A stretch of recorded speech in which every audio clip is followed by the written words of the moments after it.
আমি এখন তোমাদেরকে পান গলা পাইপিং করে দেখাবো। আসসালামু আলাইকুম সবাইকে। আমি প্রথমে 14 ইঞ্চি লম্বা নিয়ে নিয়েছি, তারপর আমি এভাবে দাগ দিয়ে নিলাম 14 ইঞ্চি লম্বাতে। তারপর 7.5 ইঞ্চিতে আমি আরও একটি দাগ টেনে নিলাম।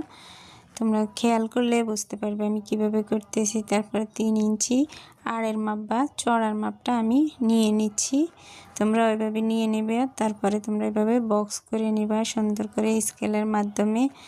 আমিও করে নিলাম। তারপর আমি এই সাইড থেকে কর্নারে 3 ইঞ্চিতে একটি দাগ দিয়ে নিচ্ছি। তোমরা ভালোভাবে খেয়াল করলে বুঝতে পারবে। কোনাকুনিভাবে আমি দাগটাকে মিলিয়ে নিলাম। এখন আমি মাঝ বরাবর একটি চিহ্ন দিব এখান থেকে। তারপর আমি ড্রয়িংটা করে নিব। দেখো আমি কিভাবে ড্রয়িং করে নিচ্ছি। তারপর আমি নিচের দাগটাকে 1 ইঞ্চি পরিমাণ চড়া রেখে এভাবে টেনে নিব। দেখো কিভাবে আমি টেনে নিচ্ছি। তারপর আমি দাগ অনুযায়ী কাটিং করে নিব। আমার ভিডিওটা যদি ভালো লেগে থাকে সাবস্ক্রাইব করে দিবা, আর পাশে থাকা বেল আইকনটি প্রেস করে দিবা। এখন আমি কাটিংটা করে নিচ্ছি। তোমাদের কাছে কেমন লাগলো ভিডিওটা কমেন্ট করে জানাতে পারো। না বুঝতে পারলেও কমেন্টের মাধ্যমে জানাতে পারবে। আমি কমেন্টের মাধ্যমে তোমাদের উত্তর দেওয়ার চেষ্টা করব। নর্মাল গলা আমরা যেভাবে সেলাই করি আমি সেভাবে সেলাই করে নিয়েছি। এখন আমি পাইপিংটাকে কাটিং করে নিয়েছি কোনাকুনিভাবে। তারপর আমি একটি ভাঁজ করে পাইপিংটাকে এক সুত কাপড়ের উপরে সেলাই করে নিচ্ছি। গলার সেলাইটা আমি দেখালাম না, কারণ ভিডিওটা অনেক লং হয়ে যায়। এত লং ভিডিও তোমরা দেখবে না, সেজন্যই আমি শর্ট করে দিয়েছি। এখন আমি এই সাইডটাকে নিচের দিক থেকে এভাবে সুন্দর করে পাইপিংটা সেলাই উপরের দিকে নিয়ে যাব।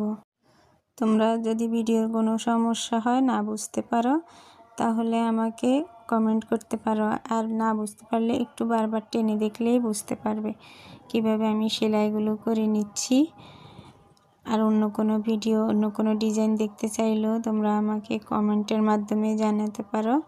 আমি চেষ্টা করব তোমাদের ভিডিওগুলো দেওয়ার জন্য। এখন আমি পাইপিংটাকে উল্টিয়ে নিয়ে ভিতরের সাইডের দিকে নিয়ে এখন আমি সুন্দর করে দেখো কিভাবে একটু টেনে টেনে ধরে তারপর পাইপিংটা সেলাই করতে হবে। একটু টেনে টেনে ধরে সেলাই করলে তোমাদের পাইপিংয়ের ফিনিশিংটা সুন্দর আসবে। নিচ থেকে আমি কিভাবে দেখো সুন্দর করে কর্নারটাকে ভাঁজ করে এভাবে দেখো কিভাবে পাঁচ করে ফিনিশিংটা দিয়ে দিলাম। তোমরাও এভাবে দিয়ে দিবে, তাহলে নিচের ফিনিশিংটা অনেক সুন্দর আসবে। এখন আমি অপর সাইডটাকেও এভাবে সেলাই করে উপরের দিকে নিয়ে নিচ্ছি।